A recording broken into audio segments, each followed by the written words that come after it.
What's up, everybody? This is your girl Q1, and I am back with a new season of Belle Collective, Season 7, Episode 1, Poetic Injustice. Before I start, y'all make sure you like, comment, subscribe, click the notification bell button so you can be updated on every video I drop. Make sure you like the video so I can stay in the algorithm. This episode was actually pretty good. It was good. It was good. First of all, happy Valentine's Day to everybody. Okay. Yeah. Second, yeah, that's all I got. I hope Carlos is making up for these 7 episodes. Yeah, I hope he's making up for these 7 episodes because, child, we about to see. So we start the season premiere with production asking each of the ladies, how has the group been with the whole Letitia and Latrice situation? How has it affected the group? So everybody said that it's a mess. Of course, Latrice and Letitia still haven't talked again. So again, somebody shout out to the person that was on Twitter because y'all pointed out that y'all did all of this to get rid of Akeisha, and now y'all are at odds with each other, basically for the same thing y'all try to get rid of Akeisha for. But okay, I will not bring those 2 people that have left the show. I will not bring them back in this season, first and last time.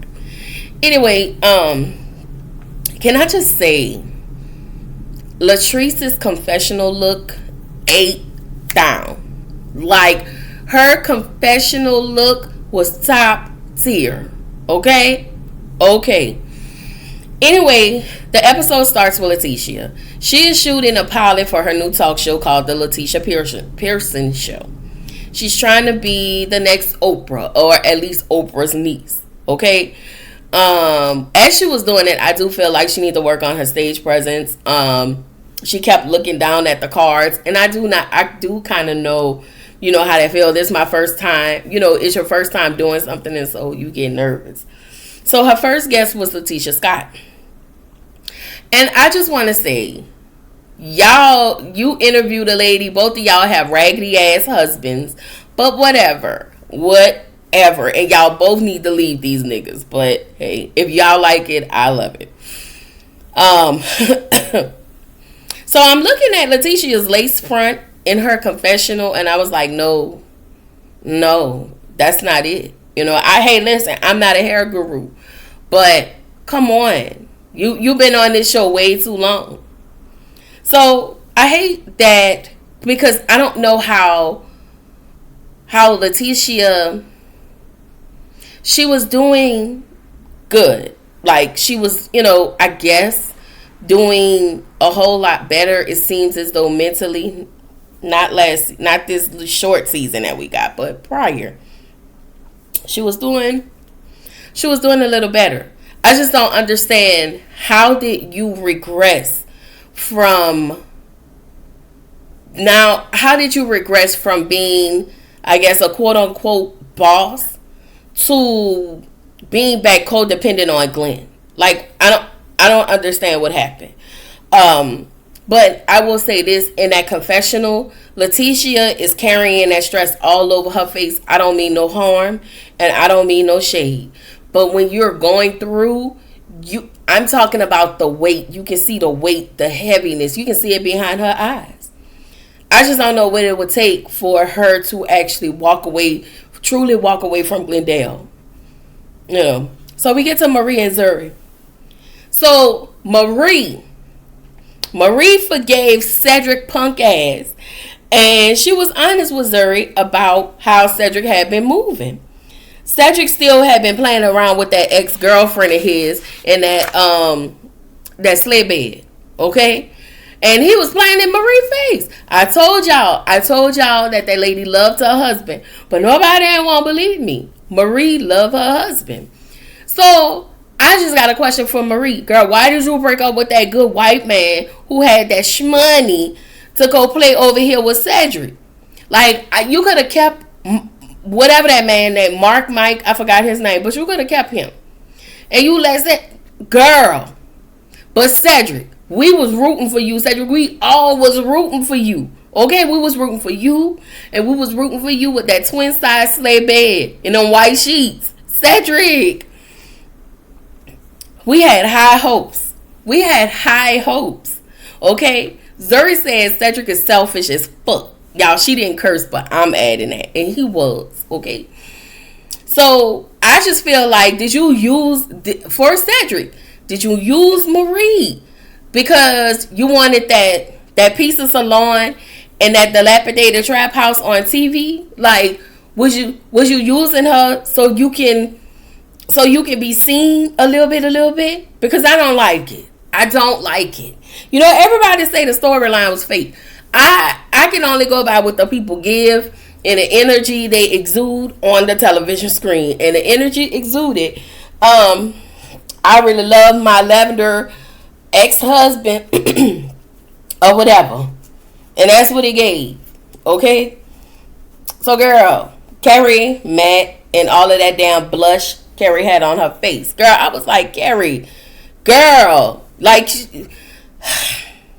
But I'm going to say this. I like the bob in her confessional look. Her confessional look with the bob, that was cute. All of that pink, I was like, yeah, no. But the bob was bobbing, okay? And shout out to Karen for being a spokesperson for the Black Girl Vitamins, okay? I don't know, she just came and took off it. And that, I'm looking at Letitia like Karen came and got this here, you know, the deal with Black Girl Vitamins. Girl, whatever. So, Carrie is having a Love Jones birthday theme party, and she will be turning 44. Okay.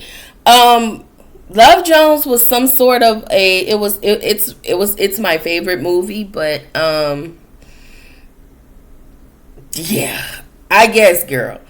Anyway, we find out Brick and Spoons is not doing so well, but she says she don't want to have to revive it and all of that by herself. She actually wants Matt to step in. And of course, Matt came up with 1,000 well, he didn't have any excuses. He started playing word games. And so basically he don't want to help step in as it relates to Brick and Spoons. Whatever. So we get Letitia, Glendale, and Steve, aka TD Jakes. So Steve Johnson, he's the counselor. And I just want to know, is he like Dr. Francis? And after this session, I think the hell not. He said one line that made me feel like he is nothing like Dr. Francis. Bring on Dr. Francis, okay? So Glendale wants Letitia to make him a priority. And I'm looking at Glendale like, you a fucking loser. Like, Glendale is a loser if I have never seen it. And Letitia, if you ever watch my commentary, I like you. Okay? I don't like how you move sometimes. But, ma'am, you need to leave Glendale. Okay? Anybody, point her over here. I don't like Glendale.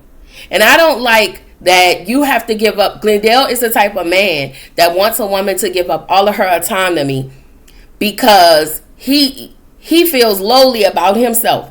Glendale, that's a you problem. That's a you problem. I don't know what you want this woman to do. Would you want her to cook?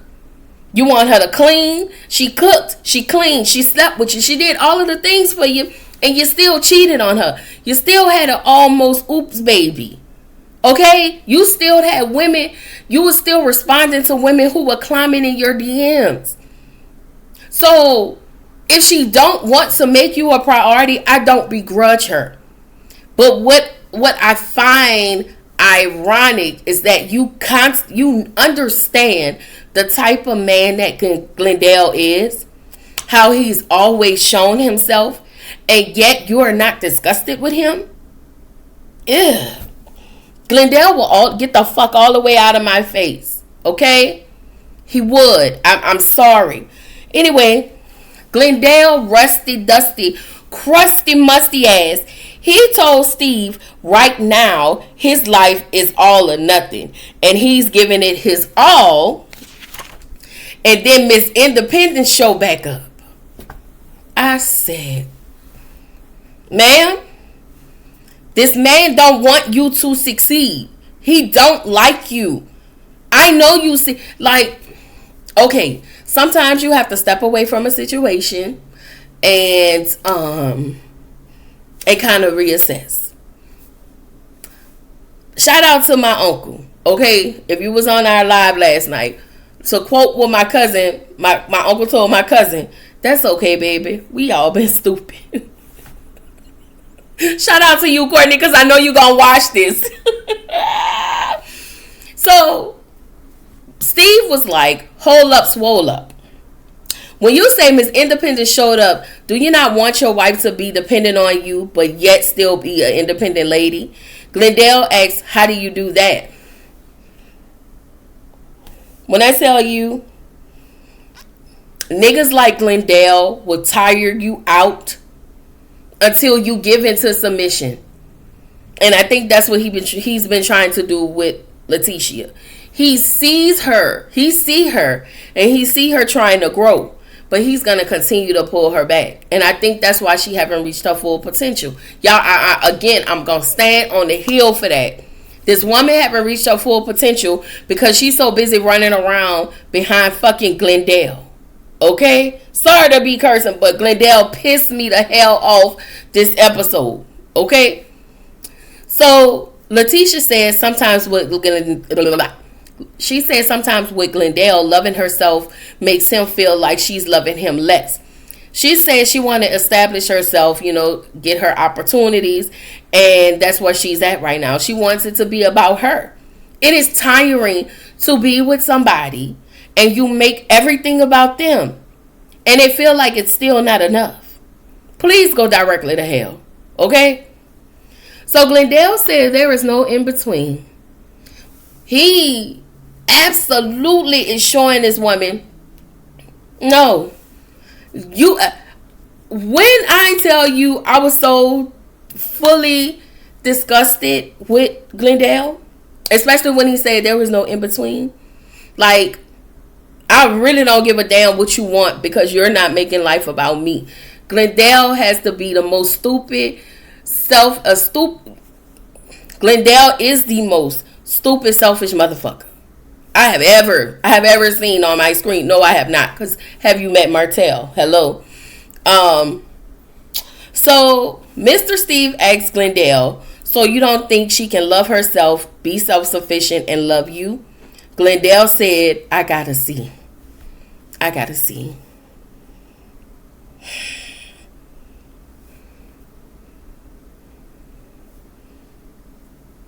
Y'all, it is very clear that he doesn't want this lady to grow. Because if you loved her, if you truly loved her, you would respect everything about her. She would take a front seat while, she do her own thing and you support her. You support her. But yet you feel so small and insecure next to her. And I think I said that last season. And that's just what it is.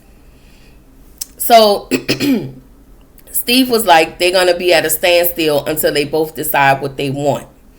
Glendale wants Letitia to be home and present at the house. He said he feels like she's there to set herself up so she can skadoodle and skedaddle and then leave.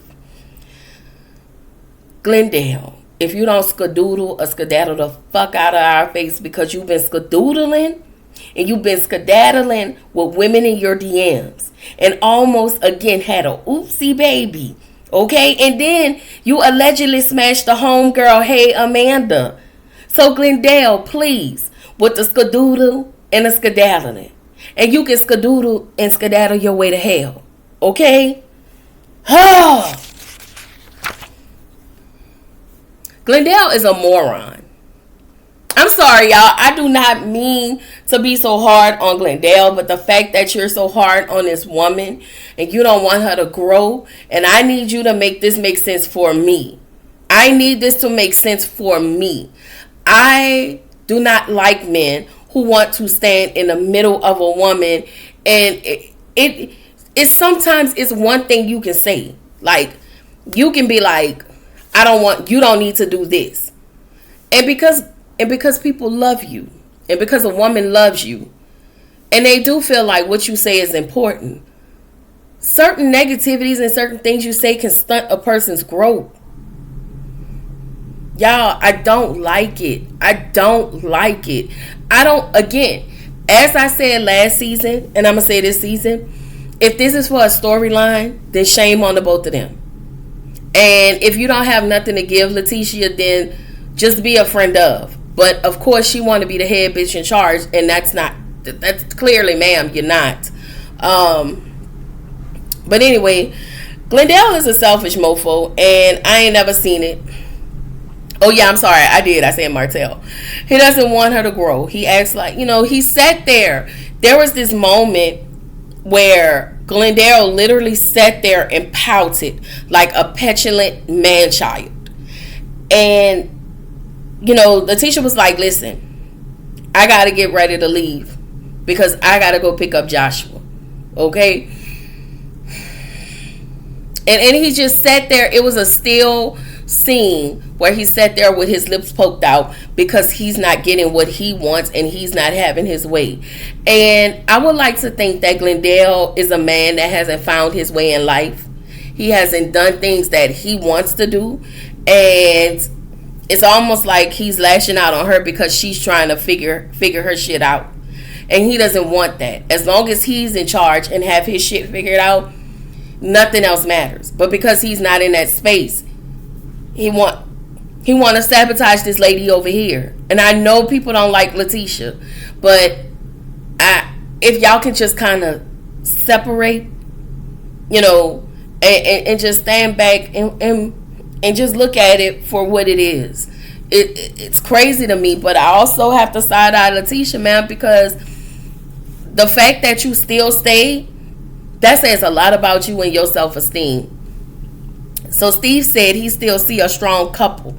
Sir, I'm finna call you Stevie Wonder the counselor, okay? Because even Stevie Wonder can see this shit is doomed to be damned, okay? This relationship is no. It's a hell no, okay? This marriage is a sham of a shit show, okay? So production asked Letitia, do she still want to be married? And the way she hesitated, she does not want to be married to Glendale. She does not want to be married to Glendale. And I need a lot of y'all people who are fucking married to stop staying with people based on comfort. Like, I don't know. There are people who are in situations that are beyond me. But if there are some situations where you can get out, but you don't want to get out because you're comfortable, yeah, y'all, I feel like every individual needs to be happy. The man and the both individuals need to be happy. And if that means we have to be happy apart and divorce, then that's what that is. But staying in something that is causing your health, like, it takes a toll on you mentally, emotionally, and physically. And y'all don't think fat meat greasy, but that's what happens. Anyway, she said that it's time to move on. She said it's time to move on, but she don't know. And she thought everything should have been better. And I'm like, you are clearly a woman that's struggling. Yeah, she's struggling. Y'all, struggling. So we get to Cliff and Latrice, okay? They have this staff meeting, and I was like, the staff meeting is definitely the pick of the litter. And is this how you run a staff meeting? And I was like, this staff meeting is shitty. But whatever. Cliff tells Latrice that her and Letitia needs to talk because him and Glendale bromance is being affected by this, okay? Latrice don't want to talk to her, and as long as they don't talk, she don't want the Pearsons around. And it's like, why do we have to be this way? Why does it always have to be a divide? Whatever. So we find out that Latrice had blood clots. She went to the emergency room. She had to have emergency surgery, and she was there. She was in the hospital for 4 days. The blood clots were in her legs, her groin, and her lungs. And I was like, woo, child. Like, we glad you here. Because them blood clots can get fatal. That's how my auntie passed. Fatal. Blood. I think she had I know they say she had a blood clot. Some blood clots. Yeah, it's a lot. So we meet Shantae, who is Letitia's friend. She comes over to Letitia's house, and Marie. They're getting dressed or figuring out what they're gonna wear to Carrie's 90s Love Jones party, child. I don't know. I'm gonna say this. Shantae is going to get on my entire motherfucking nerve with this damn attitude. I don't know this lady. I ain't never seen this lady. And I need you to come in and have several because you are new here. Point blank and the period. So, at this point, it just seems as though Letitia is tired of Glendale, but she can't be because she's still dealing with it. Marie talks about Cedric. And that was it for that scene. We get to the next scene. Child, this is the first episode. We get Selena and Tam Tam. They arrive. Hey y'all, welcome back. We miss y'all, but we need more from you, Tam Tam. We need a whole lot more than what you're giving. You're giving nothing. And I like you. I've always liked Tambra. But I do feel like Tambra is always giving friend up. I'm just saying. So Shantae, I guess Shantae came, like the whole time the camera panned her, she just had this mug on her face. And I'm over it. So Latrice don't want Cliff and Glendale to talk because they was in a corner talking. And I'm like, girl, what these people have going on don't have nothing to do with you and Letitia. If you don't want to talk to her, don't talk to her. But over here, that's these people thing. But whatever, they have couples that are like that. If her wife ain't talking to me, you don't need to be talking to her husband. So, okay. So, they was getting ready to leave. But Carrie asked them to stay. Carrie wanna... I'm sorry, y'all. I am trying to shake this cough. It is bad. So... Carrie want to know if Marie and Cedric are still together, because y'all know Carrie is a little messy. Hold on, y'all. And Marie don't want to disclose that information. So now the people who have, who made poetry, she had a couple of people to recite their poetry. So Glenn recites his poetry, and we get a flashback of his rapping career when he rapped to Letitia and she started crying. I was like, girl. So he wrote a struggle song that that compares to their struggle love, that compares to their struggle situation. Okay, their struggle love. He asked Letitia if she still will love him, and I was like, that's a lot to put on the spot in front of all of these people. You're trying to wear her down in order for her to say yes. That's pissing me off. You literally, you asking her this in front of everybody because everybody's going to say, answer as they did. Girl, answer the question. No, don't rush me to answer something I'm not ready to answer. And don't back me in no corner where you think I don't have a choice, because I will hurt your motherfucking feelings. Okay? That's how I feel. Oh, Lord. So everybody want to ask her, tell her to answer the question. And I was like, could y'all please the fuck not? Leave this lady alone. And she left him on mute, and this is where the episode ended. And this entire episode is going to be messy as hell. I'm going to be here for it. And not only will I be here, but Monday we will be live we'll be live on Shayna's channel, Shayna_MCD. I want to say Monday at 6 o'clock my time, 7 o'clock her time. Along with us, it will be Mrs. Best and Watch Your Mouth Reviews. So we're gonna discuss episode 1 of the Belle Collective. That is on Monday, y'all. Anyway, That's all I got because this was messy. And I will see y'all in the next episode. Bye.